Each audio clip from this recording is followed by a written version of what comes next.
Amona mutema pasi kolobela yaya na ngai ya kolobela ngo zali mwana malamu. Soki lelo nazongaki mboka naoke kotika kabana o nyonso na boti kuna olimbisanga na nginde naloba bosolo bana ya Yannick Maman, s'il te plaît. nde Yannick acheli susu zemi ngaki na mboka Otala o chama kile pourquoi? Oui, alors maman le kuta wa. Ya solo. Oui, na o septembre ta. Ya solo. Oui. Yo kenda na bakamago kino luka osimba kisi ya porte-monnaie magique pour si mambongo ba ebisaka yo ke obana ko coucher na bande kono ya famille. Maman. Avant de kono ya mwaso ya. Yo bana ko mona mami balite na ntoto na yo. Papa nazalaki komona ngo biso bimangai na koyeba te na kanisa mokaka ubi makanisi yango ndezo kitangai papa na. Mais mona na yo ya mobalo ya Nikit. Yes, azo 4 fois. Abimana o 4 fois. Mama yaka mama bana na tsilo bana. Bana o misato ya bota.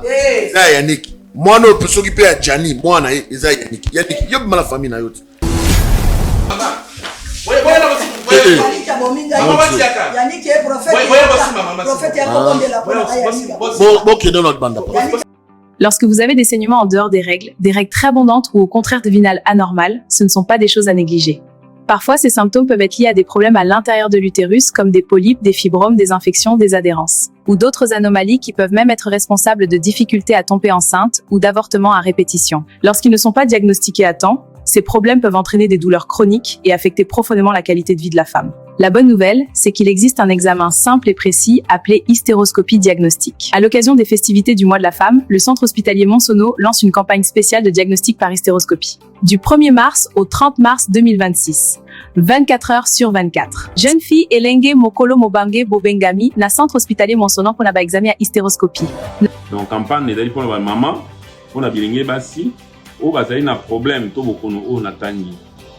Omona makila ebele na tango ya ba règle, omona makila moke to mokolo moke na tango ya ba règle, bandeko basopaka zemi de façon répétée, ba avortement, bandeko bazana ba douleur na libumu. Ba douleur ici la raté pas sinacé à libumu. Même ici bien la campagne nous a relancé ko banda mokolo le 1er mars, kino le 31 mars yambula auto za 2026. Nos contacts plus 243 896 767 961 ou encore plus 243 829 853 318. Adresse avenue centrale numéro 2, quartier Kaoka, entrée l'école de navigation et l'église Sainte-Marie-Goretti, commune de Kalamou. Nanu na mona délivrance à boété, na zo mona délivrance oyo pasteur Chico azo sala awa na push ministry, ezalanga mote na batu, eza forcé te. Dès que tout le monde a des délivrance, mon chose a forcé. Dans ce monde, ni des mois sur maintenant, tu as moutou facilement. Et puis à Zoloba, donc ils ont kamusanga, ils ont sengo mingi. Mais tant que tu as awa solution, ils ont zala dans l'immédiat. Il y a un kumbisin zamé na la mingi, ils ont découvert le ministère.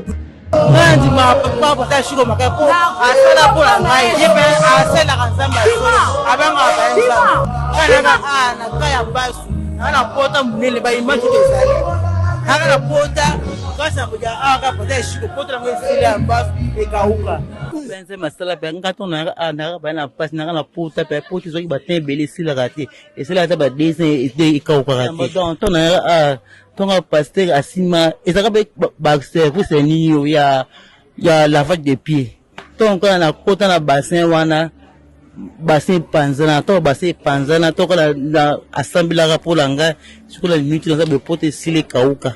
Tu verras la main de Dieu. Si l'hôpital bata bo koko ba pasteur ndeka ndenge mais atoka bo kokaite donc ndeka na push ndepina donc isimbaki ndaka na TV ndaka na TV apporter free ici natali kamo abonda 5 mois aya ko sel ko za revu maintenant abonda ngabe kana ngabe. Pour votre conseil spirituel, consultation prophétique, délivrance, prière. Appelez apôtre Chico à Poam sur plus 1 678 206 65 35. Ngaba zanaka na foi ke pasteur ko sala simingai na obika. Donc pe na yaka pe awa, donc pe na pe awa pe donc abondela pona ngai Ce qu'on a comment bien, ce qu'on va. Ministère Push Bengan à +1 678 206 65 35. Bana ya France mobimba shalom. Nouvelle ezali ya malamu. Na kozala na bino à partir ya le 7 mars til le 14 mars kati na Paris. Pour na ba délivrance ya moko na moko koleka en privé. Des fois ezalaka très important. Ya kosala ba délivrance en privé. Pour na ko permettre biso ko kota profondeur ya problème na yo. Pe source ya problème na yo. To kota ki profondeur pour na bana autiste. Babika ki to kota ki mobino pour na bato ya sans papier. Bazui ba papier. To qui profondeur pour na bata maladie ba bikaki binomoko botala ba témoignage. De toute façon aux ans na tala kango mingi na ba YouTube na ke délivrance en tout cas tout 5 sur 5 ya Moïse va vivre le fara au monde. Mais asa eloko na Nzambe Moïse ana eloko na Nzambe commentaire ya te na yenga mo na vivre na monde na kina ba douleur à makolo mais na minute nga yo la télé en tout cas tout va bien na ba tension ekei Moïse ana eloko wana et puis na prophète Nzambe Nzamba Moïse osala na mo na sentir papa donc na tension ekei na sentir donc papa Moïse ana eloko na Nzambe donc azali prophète azali eloko wana na mo na ye en privé na vivre amour donc commentaire ya te boya na osana bokomo na esaku ya kolobate donc voilà quoi ezanga mon frère Junior merci en tout cas na osana na eko kumisa Nzamba osana parce que na yaki participation ya délivrance en privé et puis kozonga na nga na ndaku na senga ki Nzambe a pesa nga musala fixe parce que nazala ki remplaçante na pesa ki requête na ngai papa Moïse abondela ki po na ngai et puis kozonga na ngai na mboka na ngai Nzamba eko sala bikamwa kaka muninga tozala naye alobiye azongi mboka naye a préféré aumela kuna atiki poste naye balobi madame yo peka mtozo remplacer Nzamba ozana ona yaki kosambela ona yaki koluka délivrance asali changement ya poste na facilité nyonso yango na ye kotatola Nzambe wana Bible lobi soki Nzamba saleli yo il faut opesa témoignage yango édifier peuple na kati ya ozana na okumisa Nzambe ya papa nanga Moïse azwa lokumu kembo masanjoli na miracle oya sali kati na bomo ina ngai pona ba oyo balingi koza ba place pour la délivrance privée contacter Maman Thérèse Matondo boya ebele mokolo wana mingi kati na bino bakobika bana ya autiste bakobika bato ya sans papier bakozwa bato ya maladie bakobika bobenga po batia bino na liste ya délivrance le 7 mars et le 14 mars nazozela bino na moto balinga mikati na nkolo ndebo moninga po ça fait 8 ans nakanga masuba te masuba kanga mate to soma na yoki posa masuba il faut que non c'est-à-dire na koko kanga masuba te même pendant 2-3 minutes et obimaka ke bimi bala moko ebe sibila mananga nyonso mais Nzambe asali na leki na délivrance et pas ya papa prophète Moïse Makoma papa prophète Moïse Makoma abondeli po na ngai et le même jour à la même seconde masuba ezotanga suste ndebo monanga bo gloire et louange à toi Seigneur Jésus-Christ de Nazareth. Il y a Hosanna ministre international. Il y a Papa Moïse Makoma.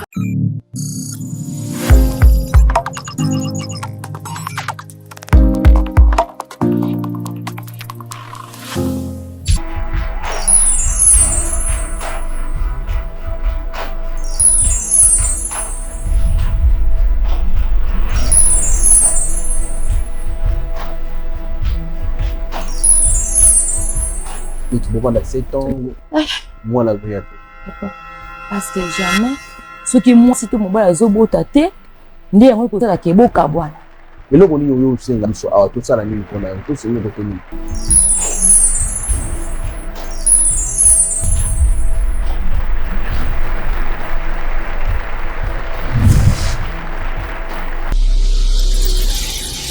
Chaîne chez Bisso Télévision, Facebook chez Bisso TV, YouTube chez Bisso TV, WhatsApp plus 243 97 35 88 380. Notre adresse, première porte Fikine, village Brakongo, dans la commune de Limete. Bandeko babolingo mbote pekimi ya mbota na bino na yebaka ke soki emission ebandi bozaka na esengo mingi mbote lisusu matoni mingi na confiance oyo botika kate kosala biso awa na chez Bisso Télévision nde tolobaka que la chaîne qui vous ressemble. Merci beaucoup na bandeko nyonso oyo basoutenaka biso na losambo spirituellement, physiquement ainsi que financièrement. Nzamba lola akanisa bino ezalinga wabino shike mukalini naza na présentation ya émission ya mkwalilo mais yambona banda na pesi lokumu pe longonya na sponsor na biso fidèle ya tika biso te ye aza na biso elongo ba toujours que sans ye toza eloroté apesa biso nyonso toza nango bosenga apesa bomengo apesa bana apesa famille apesa chez biso télévision apesa émission Bravo Jésus pour ne pas tout citer. Sponsor na biso alimbaka biso te azalaka na biso azana biso pe akozala na biso ba toujours ti na lilita comme na ye Jésus-Christ de Nazareth. C'est lui le sponsor officiel de cette chaîne également, de cette émission Bravo Jésus, une émission qui édifie beaucoup de gens, une émission qui aide beaucoup de gens à comprendre la façon où le diable il est en train de détruire l'avenir de chrétiens. Pour comprendre à travers cette émission Bravo Jésus. Mesdames, Messieurs, je tiens à vous informer que l'équipe de Bravo Jésus, Torozala Bongo, na niveau ya Lubumbashi, le 20, Tokomi, Milulu, et Bongo le 25, le 26, na Lubumbashi, na commune ya Lubumbashi, bien sûr, na salle de fête, salle polyvalente, Antonium, et pas Wapi, équipe ya Bravo Jésus, Barozala Wana, na Bengibino, Ebele, Boya, Poete, to sambela nzambe longo tokozala na prophète Eric, Thomas Fabien, maman Clarisse Wechi, la servante maman Lydie Moukadi, maman Héroïne, papa Gabi, papa Bienvenu, frère Elias Sinanduku.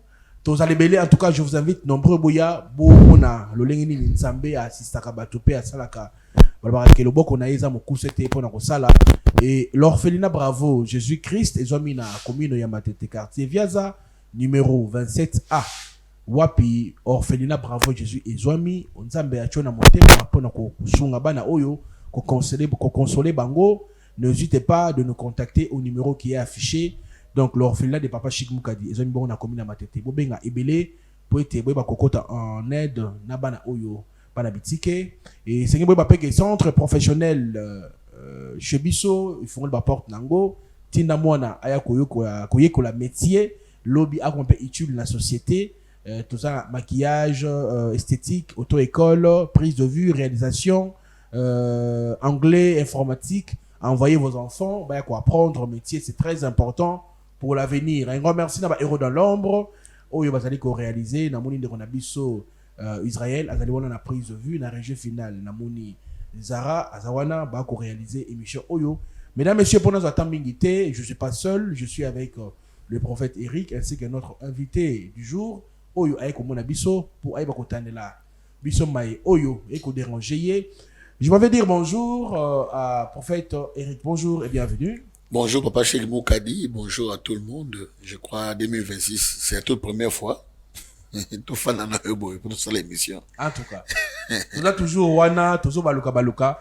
Bade ba bolingo batu boleli mingi bolobi papa Chika yamba téléphone était, maman Wicha yamba téléphone était, ainsi que prophète Eric Bao yamba te kasi baza. C'est tout à fait normal quand il y a des saturations, yango ba oui d'onction. Nzamba tie bango na mitema ba yeba ko sambela oui d'onction. Et to sa prière, c'est une façon de soutenir aussi notre activité. Si vous avez bosenga nango, benga la lombango et bako joyango. Donc oui d'onction, bravo Jésus. L'homme de Dieu, quand même sur la losambo pour tout la mozindo, il y a une mission kwa lelo. To sambeli zambe ya makoki na nyoso, to pesio merci. Totiki moment on a solo boko na yo, zala maître absolu. Début pe fin ezayo nzambe na commune sumasia par la foi je suis prié. Amen. Amen. Bonjour maman. Bonjour papa. Na yambi yo na émission na biso, babingo na kombo ya nani? Ya kombo ya Salima. Salima. Voilà. Tomoni oyepa ina biso nini ememio awa. Bon, merci papa na ngai. Na ye koluka bino pour makambo naza nango na moni ke ngamu pona okokosisa ngote. Esengei nakutana na bino papa na ngai basali ya Nzambe. Papa na ngai naza na makambo ebele na motema na ngai na fandi nango tamolai. Na bande ko banga kolobango liboso ya famille na ngai. Ena lobike na lukaka basali ya Nzambe nakutana na bango na lobela bango. Bo likambo ezali boye. na uti mboka ngana zali na bota minde na mboka tana fandi na mboka yaya na ngai yenga bengi ngai na ya awa na Kishasa okoma na komi na Kishasa yaya na ngai akenda nde koteka na libongo ngai natikalaka na ndako kosalaka mwa misala tozo kovoluer kaka na yaya na ngai pe nakutaki yaya na nga na mwana na ye ya mobile yani bobengela ngai afana modivi na ye wala mwasi na kata kama tedi misai sikoyo.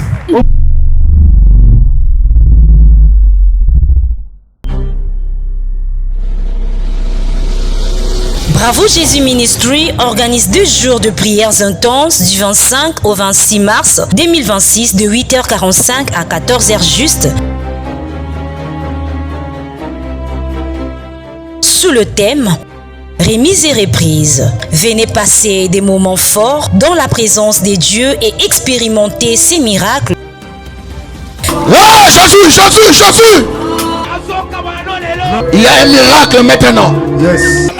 À travers ses serviteurs, car c'est lui qui est capable de prier et capable de tout. Retrouvons-nous dans la salle polyvalente Atomium, numéro 32, avenue Kapenda, coin Kimbangu, dans la commune de Lubumbashi. Comme orateur, prophète Eric Kassongo, Thomas Fabien Poi, Maman Lydie Moukadi, servante Clarisse Ouechi, venez partager des moments de prière, de délivrance et de guérison avec le Seigneur Jésus-Christ. bobengela ngai afana modivi na ye wala mwasi na kata kama tedi misai sikoyo. ngana lobi nakoki kosala yango te mpo na leki ya mama na yo ya kontine koloba na nga ekosala eloko te tokoloba te ezala seka ya biso mibale ngana lobi te me namoni ke yanika akotungisa nga kaka mingi na sedaka te pe na sede nde tozali na ye tosangani na ye bonzoto na fandi premier mois deuxième mois namoni ke na komona makila na nga te na ye kosanti ke nakomi na zemi namoni kolobela ngo ya na ngai nde bobange koti kati na nga namoni zemi ezali kuvolue afandi nango 3 mois 4 mois 5 mois nde nayoki soni kolobela yaya na ngai yenga nabike yaya lokola pe natikaka mwana na mboka kuno na botaka na age ya 14 namoni nakeye kotala ye pe lisusu po namona ye mwa mokolo yaya pe alobike ozwika mokano nde oke kotala ye kaka ya bisike maboye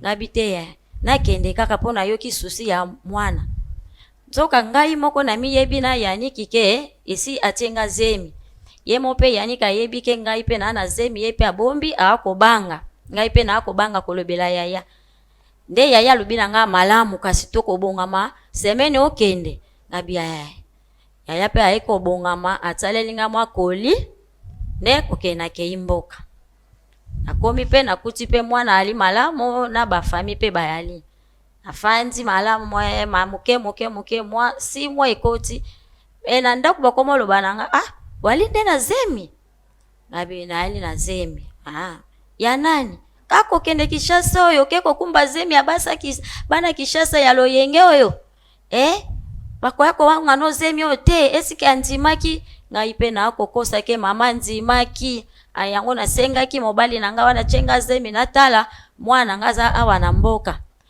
sope okebitele musu na koke na mwana ngai abite biso mwana koke na ye na mboka kuna Kishasa te afanda awa we pa biso zemi pe evolue akate evolue na ye kobota tana boti mwana sali 2 mois 3 mois 4 mois namoni ke mwaye zate kufana na mboka na koki te natikali kosundola susu mwana kuna kutu na lakaki bango te poso na laki bango bamona ke na kumba damu kumba na nga nazonga na ngwe pa ya na ngeyenga yaya koloba ke yo kendaki na mokumba te okomi kozongela ngai na bebe lisusu nde na sundola ka mwana kuna kokoma na yoko zonga pa ya na ngeyenga na Kishasa abi oyeyi ngai bien na ye malamu to ya kufanda na mboka pe kuna lokola ba telefone ezalaka te nde kuna na mboka bazwi mokano koke na foni koloba ke yaya yango Salima yaki awatikeli biso mukumba ya mwana boye alakita te asundoli mwana nde yaya yenga pa lubi mukumba yaki nango kuna ayaki na mukumba yo yebite soto yibi na mona ki ata zemi na ete ayaki na zemi ekoli awa aboti mwana chikali awa ne yaye ngapa ekotuna ngai yo mema kizemi okena ngona mboka ngabi yo nakenda kina zemi ya nani na boyi koloba na bombi leta na obomba ka yaya pa zoko tuna kanga na obomba kanga na pe yanika chiki ngai te po amoni ngali suna komi mwa fresh ngebu ekomi kozongela ngai yale yepe abandi kolanda ngali susu to sangana Yesu bonzoto ngai na oboya ke uti ngali ya zemi ya liboso na zoko wangana na mboka zemi mwana chikali kuna ekosala elote to memani suna bolingo yanga na yaniki mwana yaya na ngai yenga zemi mi baleko takate koti na moni ke zemi wane komi suba de mwana lubi yaya lokola mwana wana natika kina mboka kuna za moke na kende ta kotala ye nde yaya lubi kasi malamu nasu ne lo koloba te poza noka bibota bota boye nzoka ndenga yi na ke ipe kaka na zemi ya mwana na yepe yaniki to bomba kaka na ke yi kokolisa zemi na mboka zemi kune bota makate ebota milisusu na sali mwa sambla kofanda na bandeko na mboka na okenda kabilanga na monike mwana pe apusa ni mwandambu mwa 3 mwa komi koseka kotambola koloba 4 mwa na kimili susu na eko zonga supa yeye ngaswa bike yo ozana mosala ya kokima oyeboye mema kisumo kumba otiki kuno boti abielo kote yaya biso pe tofandi kana yeye nga okenda ka musala ne ya koteka na libongo biso pe bolingo na yaniki na ndako ya lisomo nde yeye nga pe ayikutane bakambo na ya zongi biso pe tozo continue yeye nga yuko swa foni ake ko benga ye muko boni kuna na moni Salima eko ya biso na Kishasa atiki susu mabe kuna te yaya boyo yebite ke Salima atikeli biso su mukumba mususu mwana ya kobomangai akobomangai leki nangoyo nani azokochela kanga yezemi yaya za wazo kisango wana pati ya libongo koya kaka yebo kaka na ndako anakole azaleki nango nde na yambaka ye yaya oya na mbisa mai te na lamba na lobi longola nga kuna yaya na sali nini longola nga kuna wali mwana mabe ngai nazongi sima na yoki oyo yaya ayoki likambango te yaya kitisi avandi yakawa nake yo makamnino okosala ngai ya somo boye okokumba kabazemi awa ya batu pambala okolobela nga te ozwizema moke okekobotele na mboka usundoli pe olakaka bango te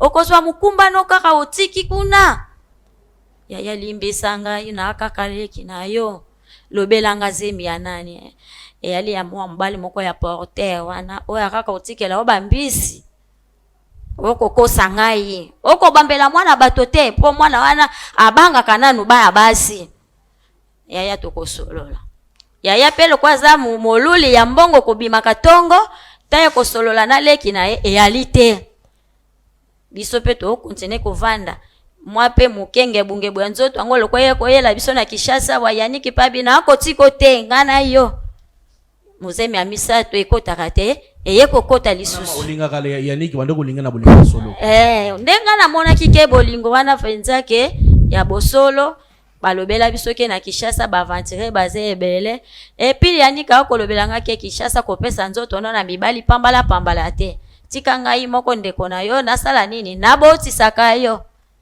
ngape na monike yali bolingo ya ndeko na ndeko babota na kake kosala eloko te to kobokola bana malamu zemi wana ya misato na kiyili susu mboka okoma na komi mboka na monike awa wabazemi misato ya mwana ya na ngai no yoka mutema pasi koyebisa ya na ngai likambo yo na mwana mutema pasi kolobela ya na ngai akolobela ngo ozali mwana malamu busunga ngai na oluka lisungi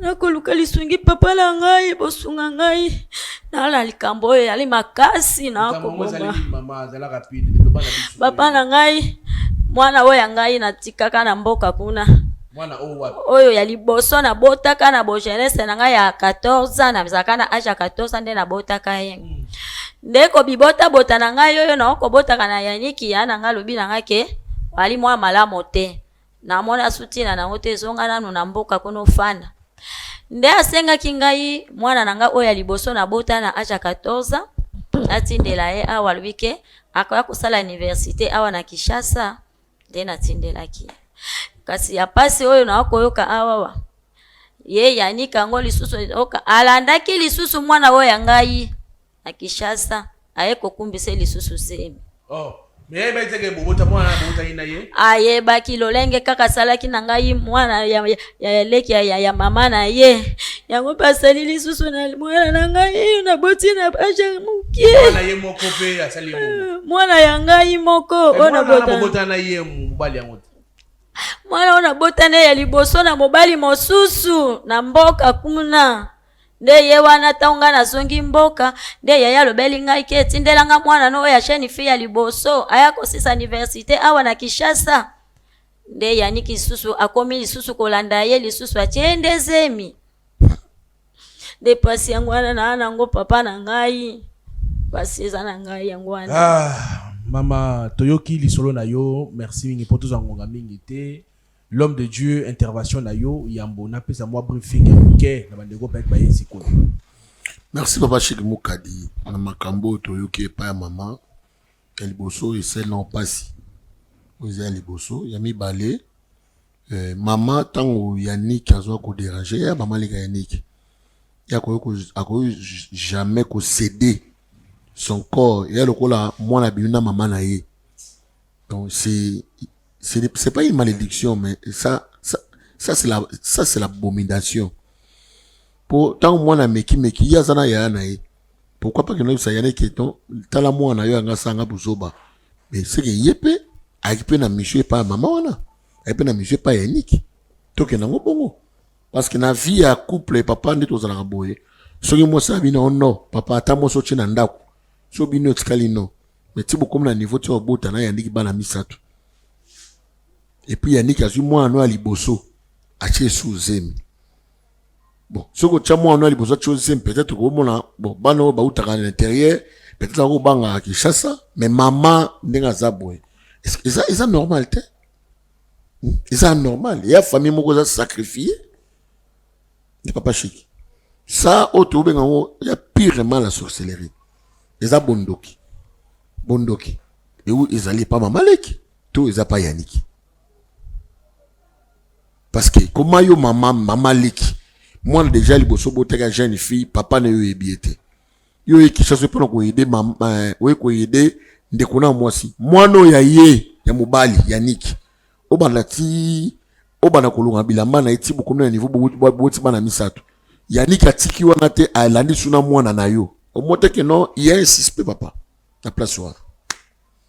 Merci beaucoup l'homme de Dieu bandeko babolingo na ba obaye sikawa ndeko bomoi na plateau ayeli biso problème na ye azali bongo mama leki ya mobali oyo babotaka ni bana mama ya na ye abengaki na mboka ayawa avandaka na ye atelaka ye bana tango akomi isali ke mwana ya mama leki c'est ça non mwana mama kulutu akomi kobima na ye le moral abotisi ye bana misato na yango tango abotisi ye bana misato mwana wana kaka alandi pe mwana na tolike ndeko na ye oyi aza mama leki alandi ndeko na ye abimi na ye susu azemisi ye ezemi problème nde yango wana tozoyeba te pourquoi ndeko wa mobali wana azosala makambo modele wana aza moto abakisi azali na kindoki aza na bamvoutement nde tokoyeba yango à travers cette émission bien sûr total sport et puis tozonga pa sport il y a orphelinat ainsi que sport il y a bravo Jésus ministre ils ont maka chaque jeudi na Katafiki na salle de fête le cristal donc pas y tout ça mais là chaque jeudi total sport et puis on se retrouve pour la suite de cette émission on y va bobengela ngai afana modi vi na ye ala mo sina kata kamo te ni misai te ni misai suko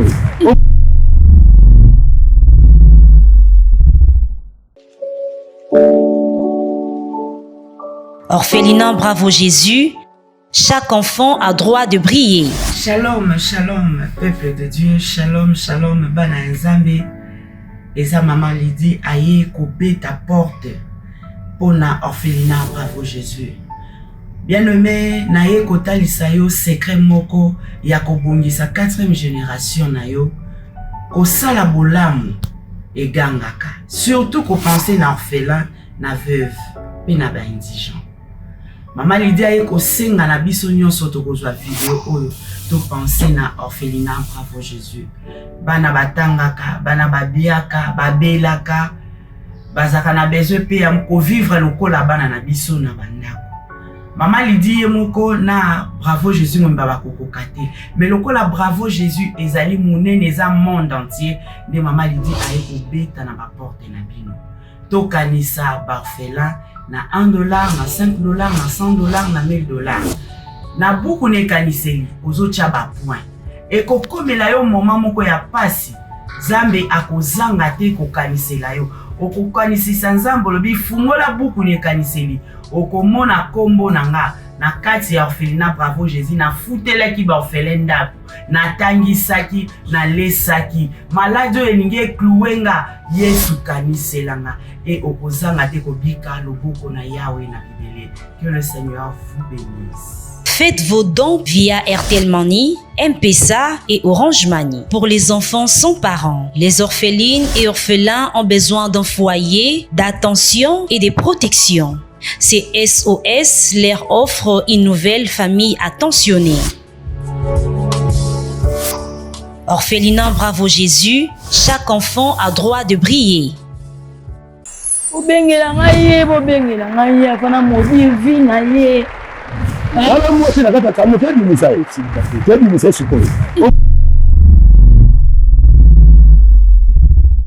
De retour, mesdames, messieurs, tout à la bon sport, il y a Orphelinat Bravo Jésus, tout soutenir Bana Oyo, Botalipe Bravo Jésus ministre, chaque jeudi, na Katafikine, na salle de fête Le Cristal, tout aliwana, tout sambelara, chaque jeudi, prière, maman Izara, chaque lundi, na Viasa.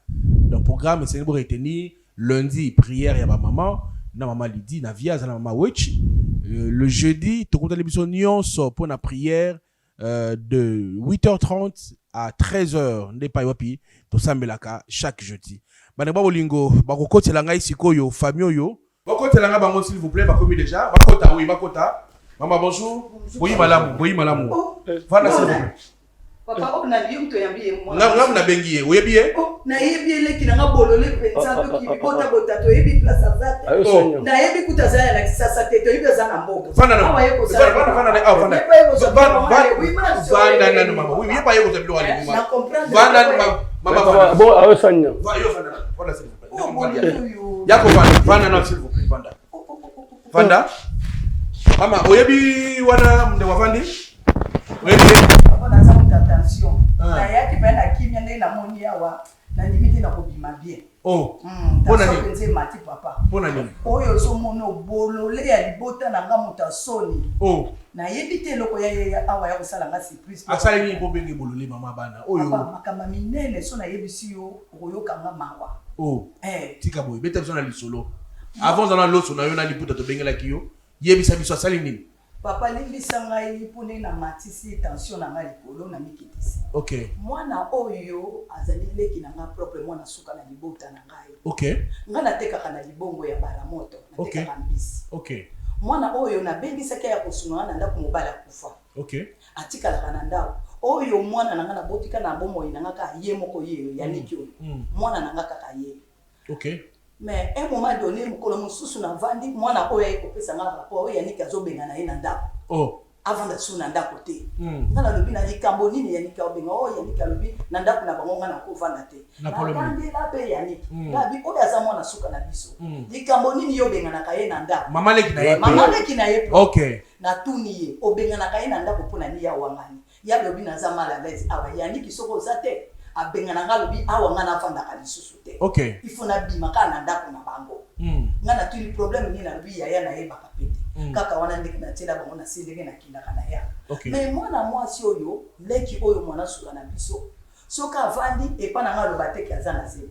Oyo kaka na zongi na nomboka na ketala batamboka. Soka komi kuna oyo ka po 4 mois 6 mois 7 mois aboti. Oh. soka boti kuna aye susu après 6 mois susu mwana ka soka boki makolo ya ekojongelanga tala eloko na sina bimi na mona ko boya ndenge ndi batamboka babengi ngamba na foni balobite ya ya likambo ezali awa ye kuna pa na yo kuna awa ye atiki mwana mwana moko ngala lobi mwana moko obutine wapo ya kandenge na libongo bakitisela ko bapanya mbisi nena ya kokumba porteur moko mutatyanga nzeli oh là là ngala lobi bongo po na yebike yena yaniki bayoka na kate na ndako très bien problème bayoka na ngana yebaka mute o yaniki alobaka ifuna ki osala ka kifazer avant après 6 mois na yoka yeli susu ya yanga na zongi somboka eloko botami na yoko kata maboko na lobi te likamote zonga kuno susu atiki mwana natali na kibolole na ye na bano ya boti misato ngabite tindelanga mwana oyo azotanga kuna ya mwasi yo be otikala kuna tindelanga ye ngamona zo ya charge ya kotanga makambo nyonso kwa yona yaniki boyoka na kate mwana wana ngamona supporter na classe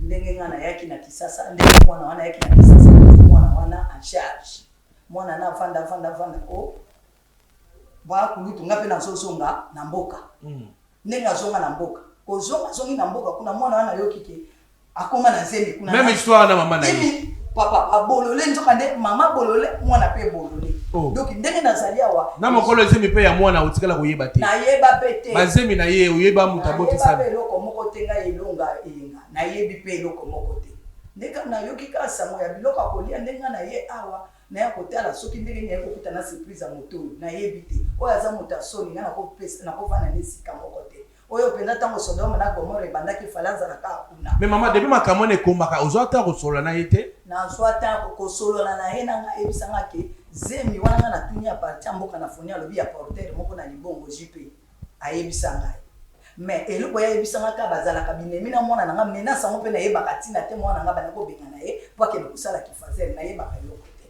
ok yaya mobali bonjour yo na ye bola gani yaniki bola iloko te yo mto créa trouble na ndaku te bozana makamoko te bino mbale jamais le monde yaya mosi comment ni susu na Salima yebisa biso uti koloba awa tiko lobela biso problème te mama Salima yo yaka ya kofanya bandela o ite mama azana makambo te mais to yo kaye mwa muke yaya Salima s'il vous plaît ozotoka bopona ni papa Eric pesa papier mouchoir comme ça na mutoki nazo comprendre pété ils ont un papier mouchoir Pamsa mutoki ati mama musomo bole sana bata to solex a RT pamsa mutoki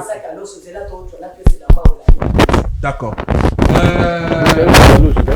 s'il vous plaît mambia vanda oh yozana Paul Eng mamba luso iputa imisa ka non c'est comme il y a vanda kuna loba ni eng mambia loba ligamba s'il vous plaît ya yebisa biso makamu oyo lobaki avant mama kota na mwana ye s'il vous plaît yaya na ye ka pa no olimbisa ngai yaya waka yaya na ngai olimbisa ngai soki lelo nazongaki mboka na oke kotika kabana o nyonso na boti kuna olimbisa ngai na nginde naloba bosolo soki pe na ya kokoma isiko yo moninga na nganda alakisi nga na emission ya boava wa kokutana na basala nzambe pe kolobela bango verité yaya soki naza na bana wana nyonso yayo moninga bazali bana ya Yannick omwe mama na personne baka mama na boya obengisa bande una mboka kaka boye papa oya zambo lobana omoni omwe mama na binga ngai mwana na ngai te ye mama ikanga cheze ye de botsinga bana ole kutia bana misato ngai ezali yo kasi kasi likambo mosusu oyo eyelinga mpe ya kosala nga mpasi makasi kasi mwana na nga oyo nabota na 14 oyo lobaka ye ayawa otangisa ye université awa nde Yannick atie lisusu zemi ongaki na mboka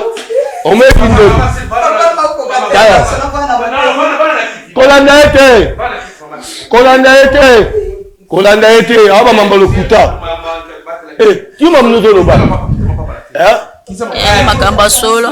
Yo mambo ba mambo solo. Yali makamba solo. Yo mambo solo. Yali makamba solo. Na cheze mte balandeni. Mais yo beka na kokori ba te. Na cheze. Na banda ko banga yaya. Na banda ko taba tamboka nje bazala.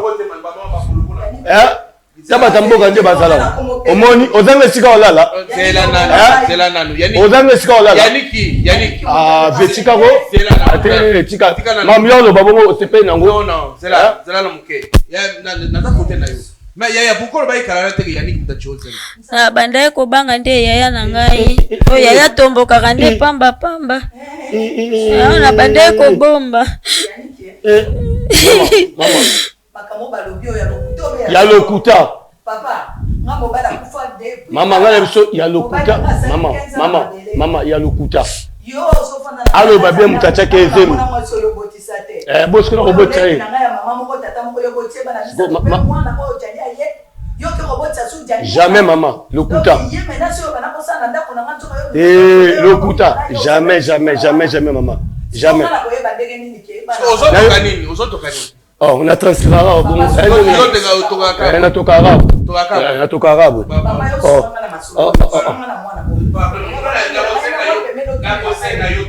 Tu n'as chini. Ya zo mambo lokuta tu na ngabe na pembe. Yule lokuta boy. Ya mosi. Siko tama botisio. Mwana oyo pe ya yo auto ya asa wapi mwana? Mwana wangu achikali na mboka kuna. Aza pe na bebe kaka ya Yaniki. Siko ndebo bovani bongo ndebo sali kitoko mama le na yo na mama baje na yo moko boti. Ziana mama oyo mwana na baje bo sala nga bendini. Na mwana ko ba blague. Mama. Yo linga mamba na me seka lo seka ma na mwana ye abanga aboti to abana na mwana mosina boti to na sans. Ayo mama. Siko to sala ni bilo ko zakata maye. Ozanga sika olala. Na ali esika kolala te. Ozanga sika olala. Esika kolala yali. Ozanga sika olala. L'homme de Dieu. Oui. Contre la makambo. Oh, le zelana no papa, s'il vous plaît. Ma bo pesa espace lo ba kwa. Mutaba maloba lo kucha bo. Alo mama lo kucha. Na go fana tena yo ka. Oza pesa nga papier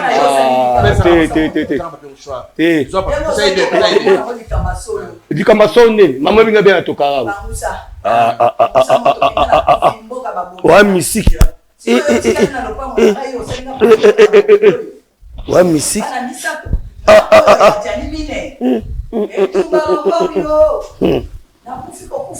L'homme de Dieu, on n'a pas de preuve.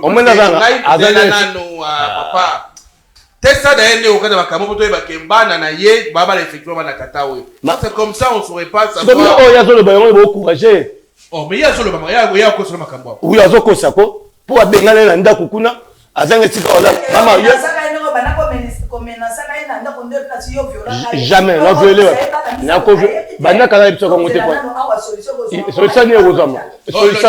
C'est bon, l'homme de Dieu. Merci beaucoup.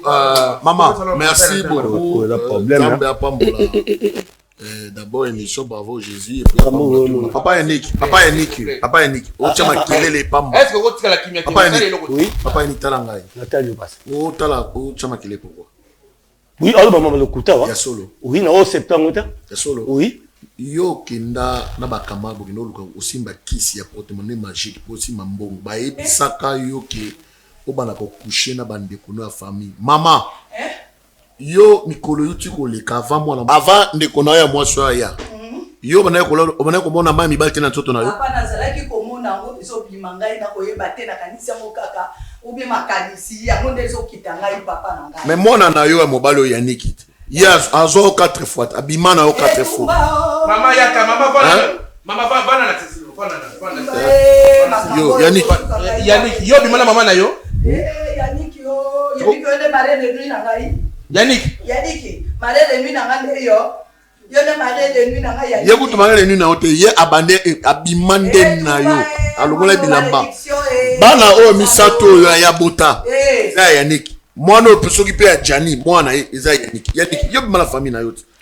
eza bakiso okenda kosimba yaniki makambo noko papa likambo na koloba oyo eza mpenza nzinga na famille na ngai leki na ngai ya mobali abotana mwana na ye ya mwasi donc lokolo ngo yaniki azwa leki na ngai mobali yango akufa abotana mwana oyo abota na mwasi na ye aboti na mwana mwasi ona aboti donc makambo nyonso tu oyo yaniki asali euti epa leki na ngai ya mobali noko na ye poto ngo euti ya famille te apa propos ta famille yaniki mpa ine mpe kosimba kisi yaniki okutaki ndoka ngapi oui nakende no omonaki tota mama na yo oui nasala yaniki abominga yo mama tika na mama yaniki e prophète ya kokondela bokende na libanda yaniki yo abimina leki na ngai yo bokia kosimba mama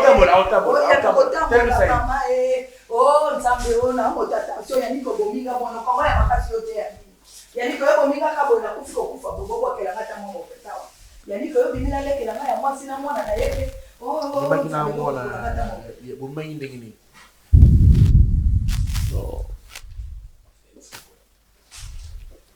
eza baninga bakoselengaka totelepangaka tokoluka po pe magique condition bapesa yanga kuna la famille ozwaki mpe portemone magique yango ozwa mpe nano te obima na ye ya solo obimani ya solo oyebi mpe ke bana wana bana na yo oui nayebi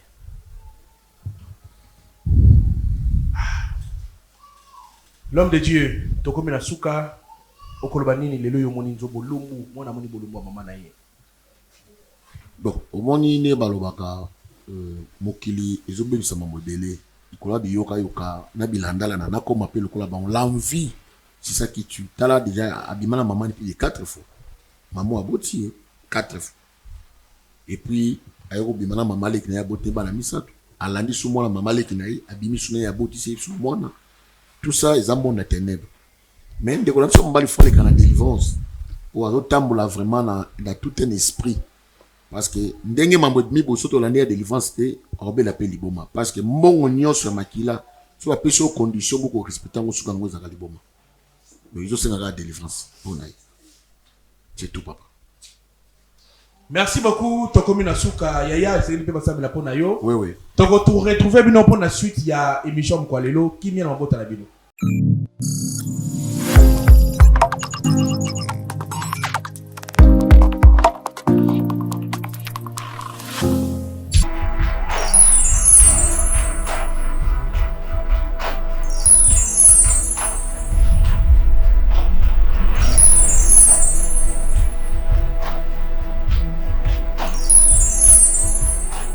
Pendant 7 ans, moi la vie. Parce que jamais, ce qui moi si tout mon bas azobota te, ndi yango ko tala ke boka bwana.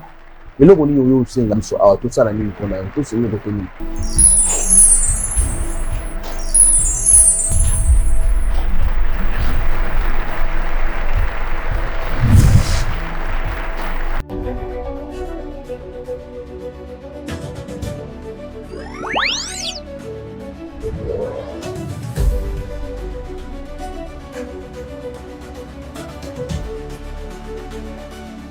Chez Bisso Télévision, la chaîne qui vous ressemble.